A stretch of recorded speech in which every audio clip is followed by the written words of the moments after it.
Alors ici, on est dans l'exploitation. On est chez vous. Chez moi. Au moins, on vous voit chez vous, dans Voilà. votre lieu de vie, vos lieux de travail. Voilà, à Bouillé-Ménard, là où on a vraiment installé notre exploitation en 1988. Et depuis cette époque, nous sommes donc producteurs de porc spécialisés, naisseurs-engraisseurs. Nous avons 2 centruits, nous avons 102 hectares.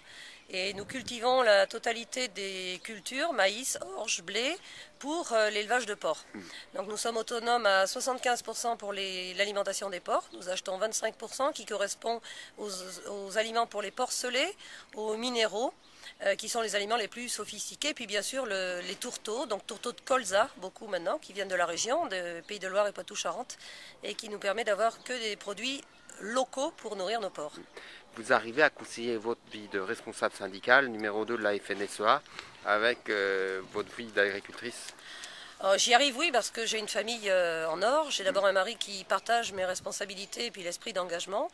Nous nous sommes organisés et dans la famille et sur l'exploitation pour arriver à faire face. Et après, d'une fois que l'organisation est en route, c'est une question d'organisation puis de volonté aussi.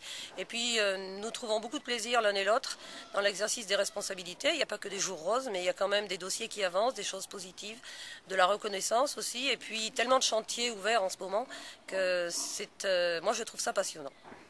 Alors, cette petite chienne, elle s'appelle comment?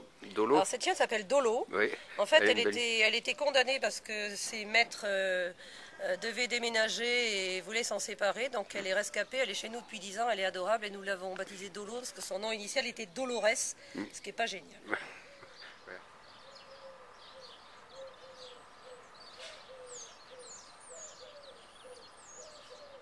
Donc là, on est dans les bâtiments de l'exploitation porcine. Oui. Et à côté, c'était l'exploitation Familiale. Famille. C'est l'exploitation des parents de Thierry. Ouais. Donc il y avait des vaches. Voilà, qu'il y avait des vaches laitières. Il avait des vaches laitières et des porcs. Nous Ouais. avons repris la partie porc et son frère a repris la partie laitière. On s'est installé, Oui. il y a eu beaucoup de craintes et de critiques vis-à-vis d'une exploitation porcine. Et donc on a pris le revers et on a eu à cœur d'avoir une exploitation propre, fleurie, agréable. Alors, on est au bord de la route, tout le monde voit notre exploitation. Et c'est vrai qu'on adore les porcs et on en a mis sous toutes leurs formes. Hein. On a une collection de porcelets. Là, il y en a sur la porte, il y en a sur le silo, et puis il y en a ici, il y en a un petit peu partout. Et je trouve que c'est agréable. Et puis souvent, il y a des vaches à l'entrée de l'exploitation, pourquoi pas des cochons.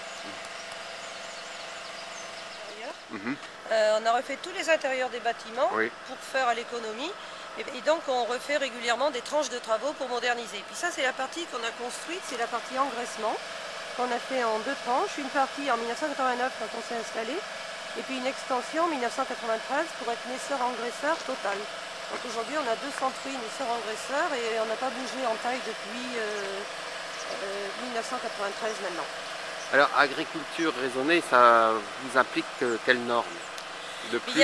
C'est un cahier des charges officiel qui a une centaine de points d'exigence qui sont contrôlés par un organisme certificateur externe et qui repose beaucoup sur de la traçabilité et la preuve.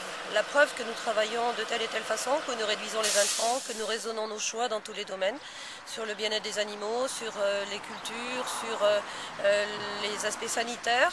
Et c'est important pour nous parce que étant dans un lieu plutôt ouvrier, qui méconnaît l'agriculture, c'est une façon de dire, nous ne sommes pas en bio, qui est beaucoup plus connu, mais nous avons un cahier des charges qui représente des avancées positives.